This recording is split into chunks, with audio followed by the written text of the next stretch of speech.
The topic is video game ratings and how it relates to the freedom of speech. Oh! Video game ever rated was Mortal Kombat in 1994, and it was rated MA-13 for mature audiences only. Okay, so our context is minor versus adult, and how you can get E to M rated games. And the funny thing is That you're pushing Mongo. the funny thing is that M rated games really are only played by minors, and adults have to pay for them, but they can't. Okay, I understand this week. Hey, Mac, come on, why? How do you feel about video game ratings? I think video game ratings are a good idea Why? because it lets parents know possibly what their kids are going to be experiencing when they play the game. So The amount of violence or other things that they may want to know about. So you like having to go out and buy a game for your kid? I don't mind having to be part of the process of buying video games that have mature content in them.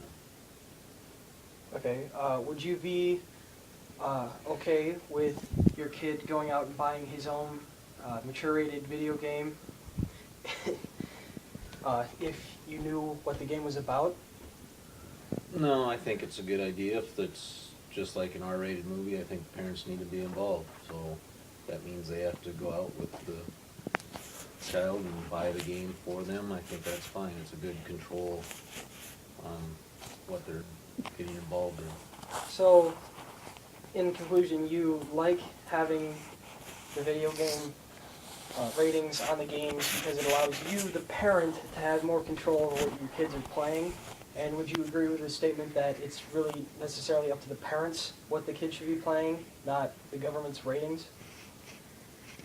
I think the ratings are provided by the game makers, the guys that put the games together, and I think it's a good idea that they do rate the game so that parents get some sense of what violence or whatever are going on in the games. They get some understanding of what they're buying for their child. Thank you. Hey, you're in the middle. So, the primary game that we used for this project was Skate 2, which is rated T for teenagers, because we can't show mature content in civics class, even though it's like my favorite place in the world. But you can't show it in there according to school rules. So we showed a T game, which is rated teen for alcohol references, language, mild violence, and suggestive themes. And all of these things are in the career mode. They're not in the free play.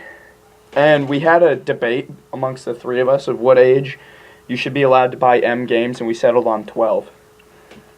And we used Skate 2 instead of Call of Duty because Call of Duty has blood and gore, and Skate 2 does not show realistic violence, even though like it's pretty much the same thing.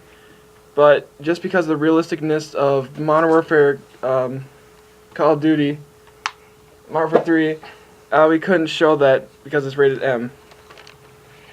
Our Supreme Court case was Brown versus Entertainment Merchants Association. In 2005, California made a law that said all violent video games had to be rated X, and it was a felony for anyone to sell those games to someone under the age of 18. It's connected to our project because the Supreme Court ruled that law was unconstitutional, and you can't restrict video games even if they are violent, because it's still free speech. We took that to mean that the rating that is implemented now is also unconstitutional because it restricts who can play them at what time. It's similar to movie ratings. If someone who was underage wanted to go see an R-rated movie, they wouldn't be able to do it. And even though the movie's probably going to be playing in a month on TV and they can watch it then, they still can't see it in the theater. So it's really up to the parents if the kid is allowed to see the movie, and it's the same for M-rated video games. So our conclusion is that the ratings on games are unconstitutional, and it's an easy way for lazy parents to not let their kids play video games.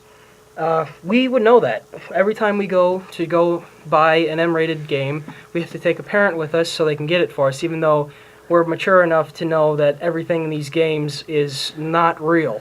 It's totally fictional. No Pokemon were harmed in the making of this film.